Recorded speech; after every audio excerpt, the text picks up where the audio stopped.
A Lincoln company is at the forefront of development and research of surgical robotics and will be the first to send one into space. Channel 8's Rebecca Heckel has more on what this means for the future of surgery.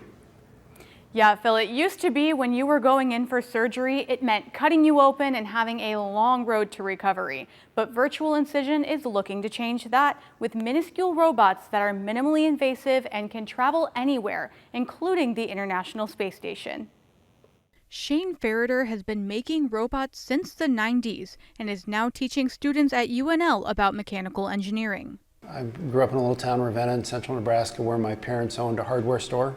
So I've always been sort of a fix-it, take-it-apart kind of guy. Ferreter has gotten to work on famous space robotics projects like the Mars rovers, but pivoted towards making robots for surgeries when UNMC took the lead in research on surgical robotics.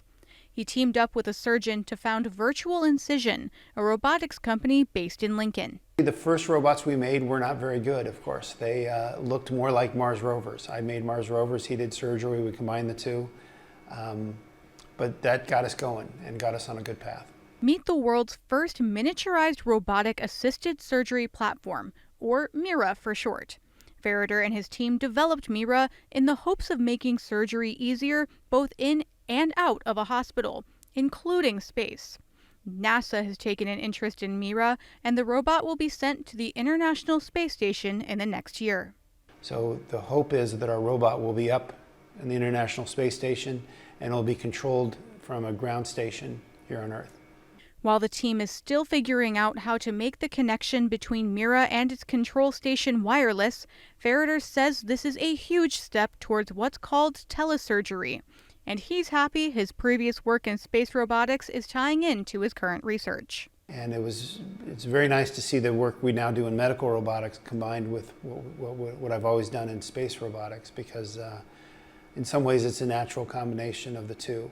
And a lot of the things that make our device useful in a space environment also make it useful on Earth and vice versa.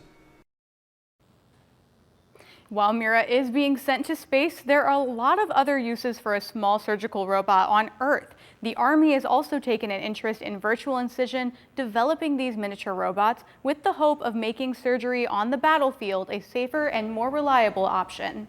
Yeah, very cool. And how incredible for us here in Lincoln that we're the first city to have it, right? Is that what you were saying? That you're the first to ever put this kind of project together? Yeah, this little robot, it's the first of its kind in the entire world. So it's so cool that it's coming out right here in Lincoln, Nebraska. Homegrown here in Nebraska. Thank you very much, Rebecca.